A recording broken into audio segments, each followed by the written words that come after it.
पिता थोड़ा सा पद वाला और रुतबे वाला होता है, उसकी संतान की व्यवस्थाएं बिल्कुल अलग हो जाती है, उसका रौब और रुतबा बिल्कुल अलग हो जाता है। तुम जानते नहीं हो मेरा पिता कौन है, मैं किसकी संतान हूँ, पर चिंतन करो, जिस दिन तुम्हें खुद का पता चलेगा तब तुम्हें ये भी पता चलेगा कि तुम्हारा पिता वही है जो जगत का स्वामी है। और जिस दिन तुम्हें ये पता चलेगा कि मेरा पिता ब्रह्मांड का नायक है, जिसने करोड़ों चंद्रमाओं को धारण किया है, सूर्य इत्यादि, जिसने तमाम तारे, जिसने तमाम ग्रह नक्षत्र, जिसने लाखों करोड़ों सूर्य चंद्रमा तारे पृथ्वी आकाश वायु अन्न औषधि पहाड़ जल इत्यादि जिसने अपने बल पर धारण किए हुए हैं। मेरा पिता कोई सामान्य नहीं है, मेरे सिर पे हाथ किसी सामान्य का नहीं है। जिस दिन तुम्हें ये पता चलेगा कि मेरा पिता ब्रह्मांड का नायक है, सोचो उस दिन आपकी चाल कैसी होगी। उस दिन किसी से भी भय होगा, किसी से भी अनगिनत क्षमताओं का आप महसूस करोगे, आनंद लेना शुरू कर दोगे कि मेरी शक्ति मेरी ऊर्जाएं अनंत हैं, क्योंकि मैं परमात्मा का पुत्र हूं। पर अभी हम किसी छोटे से गांव में, किसी छोटी सी जगह पर, किसी छोटे से घर में, किसी छोटे से ओहदे के साथ अपने आप को सीमित किए हुए। ये परिचय तुम्हारे शरीर का हो सकता है, तुम्हारा नहीं हो सकता।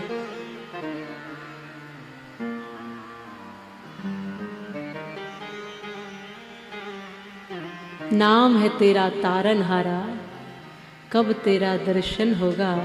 और जिसकी प्रतिमा इतनी सुंदर, वो कितना सुंदर होगा।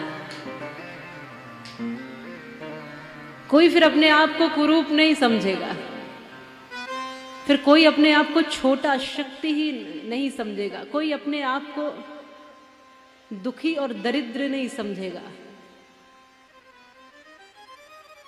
क्योंकि हमारा रिश्ता, अरे हमारे रिश्तेदार भी थोड़े से किसी पद वाले हो जाएं तो हम उनका परिचय देते हैं। तुम्हें पता है कि मेरे रिश्तेदार कौन है? हाँ, देते हो ना। तुम्हें पता है कि मेरे रिश्तेदार कितने बड़े मंत्री हैं, कितने बड़े व्यापारी हैं, कितना बड़ा उनका रुतबा, देते हैं। अरे पिता का तो छोड़ो, अगर कोई दूर का रिश्तेदार भी कुछ ओहदे पर है तो उस तक का भी परिचय देते हैं ना। पर जिस दिन तुम्हारा रिश्ता परमात्मा से जुड़ गया, उस दिन तुम्हारा ओहदा अपने आप बढ़ जाएगा। फिर तुम परिचय भी दोगे तो किसी को गिराने के लिए नहीं, किसी को डराने के लिए नहीं, अपने आप को आगे बढ़ाने के लिए दोगे। और ये जरूरी नहीं होता कि अपने आप को बढ़ाने के लिए किसी दूसरे को गिराना हो, ये जरूरी नहीं। कई बार लोग कहते हैं कि अगर किसी की लकीर छोटी करनी है तो अपनी लकीर बड़ी कर लो। माने किसी को छोटा बनाना है तो उसकी लकीर काटनी पड़ेगी, मिटानी पड़ेगी, ये जरूरी तो नहीं है। अपनी लकीर बढ़ा लो, अपना ओहदा बढ़ा लो, ये सत्य है ना। अपने को बढ़ाने के लिए किसी को झुकाना पड़े, गिराना पड़े, दोषी ठहराना पड़े, ये जरूरी नहीं है। अपने को बढ़ाने के लिए अपने को दिव्यता से भरना पड़ेगा, गुणों से भरना पड़ेगा, प्रेम से भरना पड़ेगा, आनंद से भरना पड़ेगा, अपना परिचय प्राप्त करना पड़ेगा, अपना मूल्य समझना पड़ेगा कि आप कौन हो, ये जानना पड़ेगा। आप वो नहीं हो जो किसी को छोटा करने के लिए पैदा हुए हो, आप वो नहीं हो जो किसी को गिराने के लिए पैदा हुए हो, आप वो हो जो अपनी ऊंचाई प्राप्त करने के लिए इस धरती पर आए हो।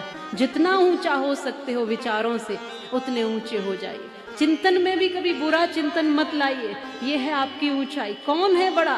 बड़ा वो नहीं है जिसकी उम्र अधिक है। अधिक उम्र से तो व्यक्ति बूढ़ा कहलाता है, बड़ा नहीं कहलाता है। अधिक बल से व्यक्ति बलवान कहलाता है, बड़ा नहीं कहलाता। अधिक धन से व्यक्ति धनवान कहलाता है, बड़ा नहीं कहलाता।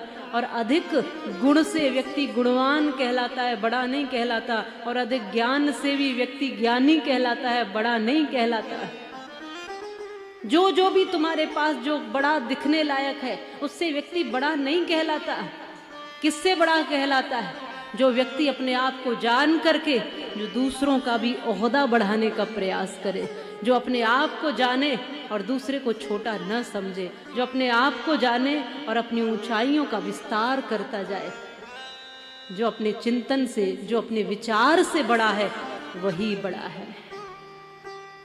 ऊंचाई और बड़प्पन हमारा धन संपत्ति नाम ओहदे पद से नहीं है, हमारी ऊंचाई हमारे विचारों से है। जिसके विचार और जिसका चिंतन जितना ऊंचा होगा, वो व्यक्ति उतना ही बड़ा होगा। जिसके चिंतन में सबके भले की कामना है। जब हम यहाँ बैठते हैं व्यासपीठ पर, तो रोज कहते हैं सर्वे भवन्तु सुखिनः, सर्वे सन्तु निरामया, सर्वे भद्राणि पश्यन्तु मां कश्चित् दुर्भाग् भवेत्। रोज प्रार्थना करते हैं।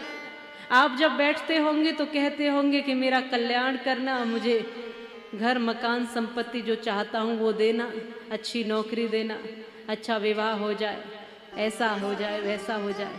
लेकिन यहाँ से हम रोज प्रार्थना करते हैं, प्रभु सबका कल्याण करना, सबको शांति देना, सबको सुख देना, सबको कष्टों से मुक्त करना, रोगों से मुक्त करना, सबको सुखी करना, सबको सबके जीवन का परम लक्ष्य देना, सबको ऊंचे विचार देना। हे प्रभु, दुनिया में किसी भी कोने में कोई पशु पक्षी जीव जंतु कहीं भी कोई पीड़ित न हो, सबका कल्याण करना प्रभु, सबका भला करना प्रभु। हमसे या हमारे द्वारा कहीं कोई त्रुटि और गलतियां हुई हो, किसी का हृदय दुखा हो, हमें क्षमा करना प्रभु। और हम सबके आनंद का कारण बने, सबकी ऊंचाई का कारण बने, सबके श्रेष्ठता का कारण बने, ऐसा प्रयास करते रहे और आपकी सानिध्य में सदैव चलते रहे। कृपा करना प्रभु, सबके होठों पे मुस्कुराहट देना, सबके हृदय में प्रेम देना। ये रोज प्रार्थना करते हैं। पर इसके लिए क्या चाहिए? हृदय का विस्तार चाहिए, जिसमें दुनिया के लिए स्थान हो, दुनिया समा सके। पर यह कब होता है? जब व्यक्ति अपने आप को समझता और जानता है, जब वो जान लेता है कि उसकी विराटता क्या है, उसकी ऊंचाई क्या है, उसकी गहराई क्या है, उसका विस्तार क्या है, वो कितना ऊंचा है, वो किस लिए आया है इस धरती पर, तभी ऐसा होता है। नहीं तो यहाँ आके भी इस धरती की तो बात छोड़ दो, लोग तो कथा में बैठ के भी ये नहीं समझ पाते कि कथा में क्यों आए हैं। कई बार नहीं समझ पाते। कथा में उनको लगता है कि पूरी कथा में कुर्सी देखने के लिए आए हैं कि मेरी कुर्सी कौन सी है, मैं किस पे बैठूं, आगे बैठूं कि पीछे बैठूं, ये मुझसे आगे क्यों बैठ गई, पीछे क्यों नहीं बैठी, मैं पहले आई थी पीछे कैसे रह गई। कुछ लोग कथा में होते हैं लेकिन फिर भी उन्हें पता नहीं कि वो कथा में क्यों है। कार्ड मिला था राजकुमार जी का, इसलिए चलो भाई आ गए, नहीं तो क्या सोचते कि आए भी नहीं, इसलिए आ गए। या फिर जाना ही पड़ेगा, नहीं तो बुरा मानेंगे, इसलिए आ गए। अब आ गए तो फिर कथा में भी बैठना ही पड़ेगा, इसलिए आ गए। अब बैठ ही गए तो बीच बीच में से उठना ठीक नहीं है, इसलिए बैठे। और बैठ भी गए तो अब सोच रहे हैं कि कब भजन आए और कब हम उठ के थोड़ा नाच लें, इसलिए कुछ तो आखिरी तक बैठे रहते हैं। माताएं तो सोचती अब कोई भजन आए और नाचे नाचे नाचे, लास्ट तक भी नहीं आया तो कहती अरे आज तो फिर बिना नाचे रह गए, कल देखेंगे, चलो कल तो आएगा, इस आस में बैठे। किस किस आस में बैठे। कुछ यहाँ बैठ के भी नहीं बैठे होते हैं, कुछ यहाँ बैठ के भी कहीं खोए होते हैं, कुछ यहाँ बैठ के भी अपने गणित लगा रहे होते, कुछ यहाँ बैठ के भी अपने हिसाब किताब जोड़ रहे होते। ये जिंदगी भर हिसाब किताब जोड़ते रहना, थोड़े समय तो कथा में आए हो तो भगवान को समर्पित हो जाओ, कहीं तो पूरे पूरे समर्पित हो जाया करो। तो जब थोड़ी देर कथा में आके हम ये जान नहीं पाए कि कथा में क्यों आए हैं, तो इतना लंबा जीवन धरती पर आकर कैसे जानोगे कि जीवन में क्यों आए हैं, इस शरीर में क्यों आए हैं, इस धरती पर क्यों आए। हमको तो ऐसा ही लगता है बस खाने सोने के लिए, संतान पैदा करने के लिए आए, बस इतना ही लक्ष्य है जीवन का। परम लक्ष्य कि गृहस्थ में जाकर संतान इत्यादि का पालन करके और पढ़ा लिखा के और उनको कोई नौकरी धंधा पानी दिला के और बस पूरी नौकरी करके रिटायर्ड हो जाए, मौज मस्ती जितनी हो सके, खूब व्यंजन पर व्यंजन खाएं। आज बहुत बढ़िया राजकुमार जी, भोजन बहुत अच्छा था, आज बहुत अच्छा था, आज ये बहुत अच्छा। ये जीव के जो चटकारे हैं इनसे ही दूर नहीं हो पा रहे। सोचो जरा, क्या चिंतन करेंगे कि हम क्यों आए।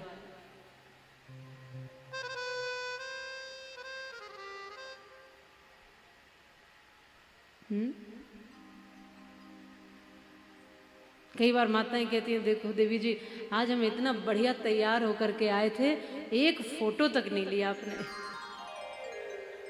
इतने अच्छे से हम 3 घंटे तैयार हुए इसलिए थे कि एक फोटो ढंग की आ जाए। कथा में आने के लिए 3 घंटे तैयार होने की जरूरत भी क्या है, आप बताओ। अच्छा, तैयार बहुत अच्छे से तैयार होके जाने के लिए आपके पास कितनी सारी जगह है। किसी पार्टी में जाते हो, किसी फंक्शन में जाते हो, शादी विवाह इत्यादि, कहाँ कहाँ जाते हो आप, खूब तैयार हो जाओ, जितने घंटे लगाने लगा लो, कौन रोकता है। पर कथा में जाने से पूर्व क्या तैयारी होनी चाहिए, सोचो। इस शरीर की सजावट या फिर मन की सजावट। कथा में जाने के लिए तो मन की सजावट चाहिए। 3 घंटे में भजन कर पाता, मैं भगवान को याद कर पाता, तो शायद मैं कथा में आकर बैठ पाता और शायद कथा से मैं कुछ ले पाता। मैं ये नहीं कह रही कि अब आप अच्छे से तैयार होके मत आइए।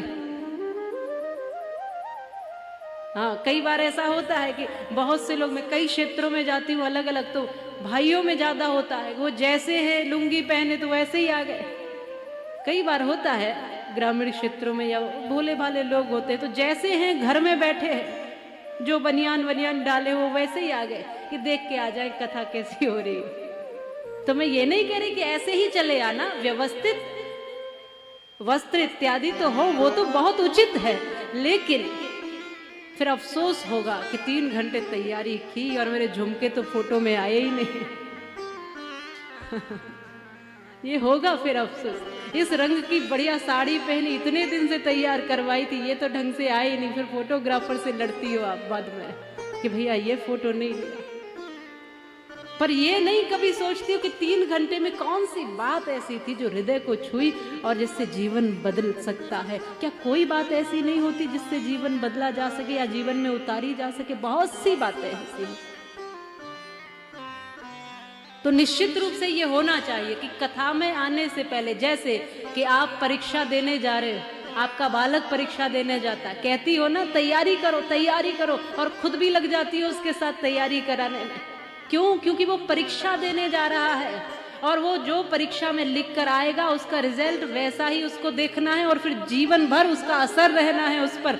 तो ये कृष्ण कथा में आना भी आपकी एक परीक्षा नहीं हो सकती, जहां ठाकुर बैठा है और उसके सामने तुम्हें जीवन की यात्रा में पास होकर दिखाना है। तो उसकी तैयारी भी मजबूत होनी चाहिए कि नहीं होनी चाहिए? होनी चाहिए। उसकी तैयारी ऐसी होनी चाहिए कि मेरा कृष्ण मुझसे पूछे तो मैं उसके उत्तर दे सकूं। मेरा ठाकुर वहां बैठा मेरी ओर देखे तो मैं केवल शरीर हूं ऐसा नहीं, मैं परम दिव्य चेतना हूं, उसके सामने ऐसे प्रस्तुत हो सकूं। क्योंकि दुनिया में लोगों को तुम्हारे शरीर की ही जरूरत है, तुम्हारी चेतना की नहीं। ये तो तुम्हें देखना है कि तुम्हें मात्र शरीर बनकर जीना है या चेतना बनकर या विचार बनकर के जीना है। ये तुम्हें देखना है। इसलिए अपने आप को देखो कितने अनमोल हो, अपने आसपास देखो कि ईश्वर ने क्या क्या दिया है। अब से जीवन जीने का थोड़ा तरीका बदलो, अब से सोचने का थोड़ा तरीका बदलो। जो जो नहीं है उसके लिए अब तक रोते हैं, अब ऐसा करो जो जो है उसको देखना शुरू करो। मेरे पास क्या नहीं है आज तक मैंने वही देखा। क्या नहीं है? नौकरी नहीं है, उसकी तलाश में है। क्या नहीं है? बच्चा नहीं है, उसके लिए परेशान है। क्या नहीं है? मकान मेरे मुताबिक मेरे हिसाब का नहीं है, उसके लिए परेशान है। क्या नहीं है? मेरे लोग, मेरे रिश्तेदार, मेरे अपने, मेरे परिवार के मेरे लायक नहीं है, मेरे जैसे नहीं है। ये क्या नहीं है? ये दुनिया मेरे जैसी नहीं है, मैं जैसा चाहता हूँ वैसी नहीं है। तो कभी ऐसा संभव हो सकता है कि जैसा आप चाहोगे वैसी दुनिया बन जाएगी? बोलो, आप जैसा चाहें वैसी दुनिया बन सकती है क्या? लेकिन आप जैसा चाहें, आपका विचार तो वैसा बन सकता है ना। तो दुनिया को तो नहीं बदल सकते, लेकिन अपना विचार बदल सकते हैं, अपने सोचने का तरीका बदल सकते हैं। तो आज से ऐसा सोचना शुरू करते हैं कि दुनिया बहुत अच्छी है, मेरा परिवार बहुत अच्छा है, मेरे आसपास के लोग बहुत अच्छे हैं, मेरा जीवन बहुत अच्छा है, ईश्वर ने जो जो दिया बहुत अच्छा दिया है। क्योंकि आया था तब तो मुट्ठी बांधे खाली हाथ ऐसे ही आया था, रोते हुए आया था। कम से कम आज मुस्कुराना सिखा दिया उसने। चल नहीं पाता था जब इस धरती पर आया था, अब चलना सिखा दिया उसने। मैं खा नहीं पाता था जब आया था, अब खाना सिखा दिया उसने, जीना सिखा दिया उसने। इतने सारे लोग दे दिए उसने, साधन दे दिए उसने, क्या क्या नहीं दिया है उसने। तो अब से ये चिंतन करेंगे, जो नहीं दिया उसका नहीं, जो जो दिया है बस उसका चिंतन करेंगे। रोज सोचो, रोज लिखो अपनी डायरी में कि क्या क्या उसने दिया है। आप देखेंगे कि आपका जीवन पूरा लगेगा। और फिर अपनी भूमिका देखो कि जो जो दिया है, क्या मैं अपनी भूमिका वहाँ ठीक से निभा पा रहा हूँ कि नहीं निभा पा रहा। मैं एक पिता हूँ, पति हूँ, पुत्र हूँ, नागरिक हूँ, मैं धर्म का एक अनुयायी हूँ, मैं ठाकुर का एक भक्त हूँ। क्या मेरी भूमिकाएं ठीक से निभ रही हैं? मैं किसी की बेटी हूँ, पत्नी हूँ, बहन हूँ, माँ हूँ, मैं समाज की एक मुख्य धारा हूँ। क्या मैं अपनी भूमिका ठीक से निभा रही हूँ? मैं कहाँ खड़ी हूँ और मेरा क्या कर्तव्य? फिर वहाँ देखो अपने आप को, अपनी जिम्मेदारियों को भी निर्वहन करो। मेरी क्षमताएं क्या हैं और मेरी कमजोरियां क्या हैं, मेरे कर्तव्य क्या है और मुझे करना क्या है, ये सब जानना चाहिए व्यक्ति को।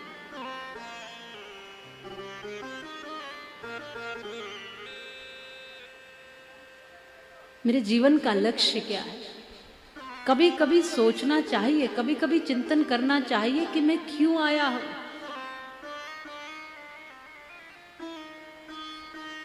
मुझे चाहिए क्या?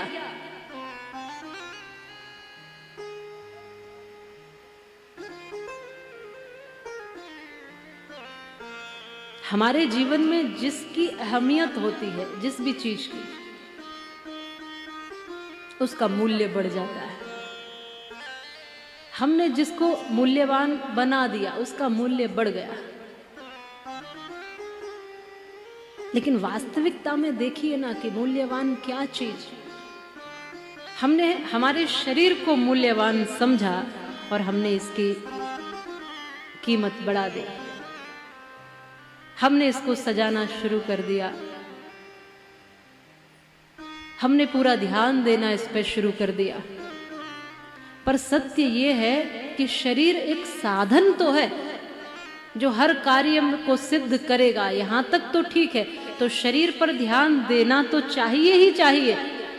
पर ध्यान कैसे देना? इसको सजाने के लिए ही नहीं, इसको पुष्ट रखना, इसको स्वस्थ रखना, इसको मजबूत रखना, इस पर तो ध्यान देना ही चाहिए। लेकिन हम कर क्या रहे हैं? क्या वास्तविकता में हम अपने शरीर पर भी ध्यान दे रहे हैं क्या? बोलिए, बोलो माता, नहीं दे रहे ना। हम अगर शरीर को श्रृंगार भी कर रहे हैं, सजा भी रहे हैं बहुत अधिक, तो भी क्या हम इस पर ध्यान दे रहे हैं क्या?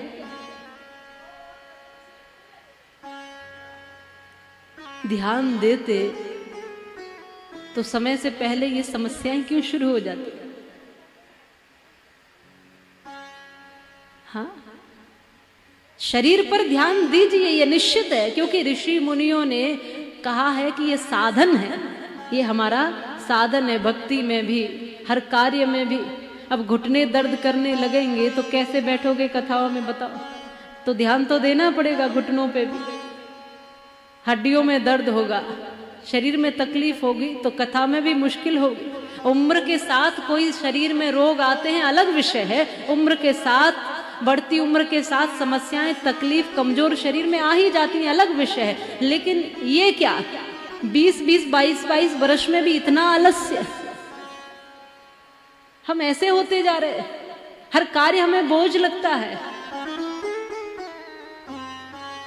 ठीक से हमने शरीर पर भी ध्यान नहीं दिया, जो हमारे पास हमारी एक कीमती वस्तु थी, बाकी सब चीजों पे ध्यान दे लिया। और जिसने शरीर को भी ठीक से नहीं ध्यान दिया वो विचारों को कैसे देख पाएगा। ये बाहर की चीज थी, ये भी ठीक से नहीं दिखी, तो जिसमें विचार जो दिखते नहीं है, जो केवल महसूस कर सकते हो आप ठहराव के साथ, वो कैसे ठीक करोगे बोलो। कितनी बार सुबह से शाम तक हमारे विचार गलत दिशा में जा रहे हैं, नकारात्मकता में जा रहे हैं, इस पर हम चिंतन करते हैं क्या? क्यों बंधु? हम क्या देख रहे हैं, क्या सुन रहे हैं, क्या चिंतन कर रहे हैं, कैसे जी रहे हैं, इस पर कभी सोचा नहीं, बस चले जा रहे हैं। हम पूरे जीवन दुनिया की ही बात करते जाते हैं। भागवत कथा कहती है आओ ऋषियों की सानिध्य में बैठो, केवल ध्रुव प्रहलाद की कथा सुन के घर मत चले जाना। ध्रुव प्रहलाद तो जब आए थे तब आए और उनका कल्याण हो गया और वो अपनी अपनी अवस्था में चले भी गए, लेकिन अब तुम कैसे ध्रुव बन पाओगे? तुम कैसे प्रहलाद बनोगे? तुम कैसे अजामिल जैसी वृत्तियों को छोड़ करके नारायण के नाम के सहारे पार हो जाओगे? तुम तो अपना सोचो, ये कथा तुम्हारे लिए है। ध्रुव प्रहलाद की कहानी भी इसीलिए सुनाई जा रही है कि उनको सुनकर सीख जाओ। केवल ये औपचारिकता नहीं है कि वो कथा कहनी ही कहनी है कि जी ध्रुव की कथा आनी ही आनी है, कि प्रहलाद की सुननी ही सुननी। अगर तुम प्रहलाद जैसे बन गए तो तुमने कथा को जी लिया। कष्टों में भी अगर नारायण को नहीं छोड़ा तो तुम प्रहलाद हो। दृढ़ विश्वास है अगर भगवान पर तो तुम प्रहलाद हो। अगर परमात्मा को ढूंढने हर जगह जगह परमात्मा के लिए प्यास तुम्हारे मन में है तो तुम ध्रुव हो। बस ये कथा कहना चाहती है। श्रीमद् भागवत महापुराण में 12 स्कंद, 12 स्कंदों में 335 अध्यायों में 18,000 श्लोकों में वेद व्यास जी ने यही समझाने का प्रयास किया है। प्रत्येक व्यक्ति के आत्म कल्याण की कथा है श्रीमद् भागवत कथा। प्रत्येक व्यक्ति को परीक्षित जैसा लगना चाहिए, ये मुक्ति की कथा है। जब तक आप परीक्षित भाव से नहीं बैठोगे कि 7 दिन मेरे पास है, 7 दिन में ही मुझे मुक्त होना है, तब तक आप मुक्त हो ही नहीं सकते। और मुक्त होने का मतलब ये नहीं है कि शरीर छूट जाने से मुक्ति मिल जाए। आपके विकार छूटेंगे तो मुक्त हो जाओगे। आपका लोभ, द्वेष, काम, क्रोध जैसी वृत्तियां, विकार छूटते जाएंगे, आप मुक्त होते चले जाओगे। नहीं तो पहाड़ों पे भी चले जाना, वहां भी मुक्त नहीं हो पाओगे। पहाड़ पे भी बैठे होगे तो देखोगे कोई आ रहा है, कुछ दान दक्षिणा दे जाए, वहां भी यही देखते रहोगे। और अगर तुम